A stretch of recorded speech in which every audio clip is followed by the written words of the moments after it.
الحمد للہ والصلاة والسلام علی من لا نبی بعد اما بعد فاعوذ باللہ من الشیطان الرجیم بسم اللہ الرحمن الرحیم ولا تقولوا لمن يقتل في سبيل الله اموات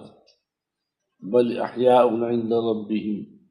ولكن لا تشعرون وقال النبی صلی اللہ علیہ وسلم موت العالم موت العالم صدق اللہ العظیم۔ معزز سامعین کرام، انتہائی افسوس کے ساتھ آج میں یہ بات کر رہا ہوں کہ ایک عالم دین جن کی عمر 80 سال مولانا محمد یوسف صاحب،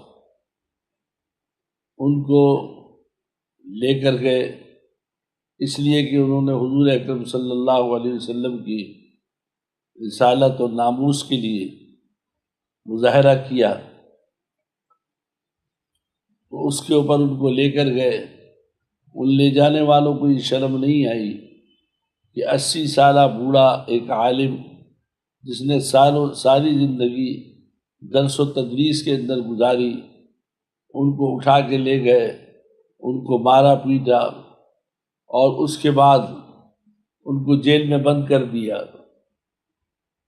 وہ تو کامیاب ہو کر چلے گئے کہ اللہ تعالیٰ فرماتے ہیں جو اللہ کے راستے میں مارا جائے وہ شہید ہے، اور حضور صلی اللہ علیہ وسلم نے تمنا ظاہر کی، میرا دل چاہتا ہے کہ میں اللہ کے راستے میں مارا جاؤں، پھر زندہ کیا جاؤں، پھر مارا جاؤں، پھر زندہ کیا جاؤں، پھر مارا جاؤں، پھر زندہ کیا جاؤں۔ وہ تو کامیابی کے ساتھ چلے گئے دنیا سے، لیکن جن لوگوں نے ان کو گرفتار کیا اور جیل میں ان پر تشدد کیا، جس کی وجہ سے ان کی موت واقع ہوئی، میں یہ سمجھتا ہوں انہوں نے اپنے لیے واجب کر لیا جہنم کو، ایک اتنے بڑے عالم کو شہید کر کے، جس کے بارے میں حضور صلی اللہ علیہ وسلم فرماتے ہیں کہ عالم کی موت عالم کی موت۔ لہٰذا اس بات پر نہ دیوبندیوں کا کوئی اختلاف ہے، نہ بریلویوں کا، نہ کسی اور مسلک کا، یہ کسی مسلک کے عالم ہوں، لیکن حضور اکرم صلی اللہ علیہ وسلم کی رسالت، ناموس رسالت کے لیے وہ گئے،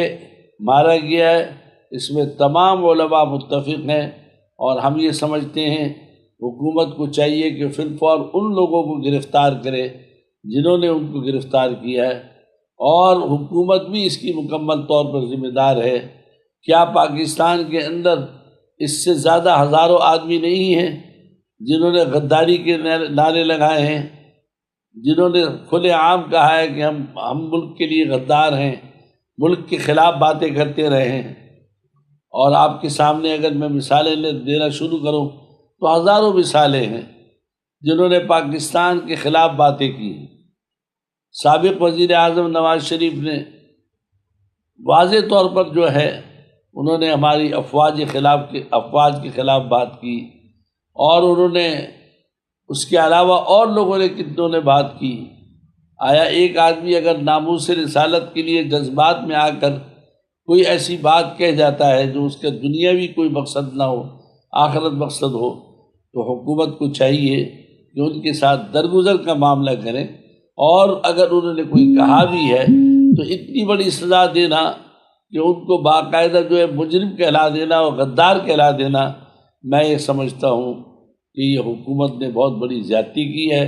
اور میرا خیال یہ ہے کہ موجودہ حکومت کے لیے ایسی زیادتیاں کر رہی ہے جس سے نتیجہ یہ آئے گا کہ وہ خود بخود اللہ تعالیٰ ایسے اسباب بنائیں گے کہ وہ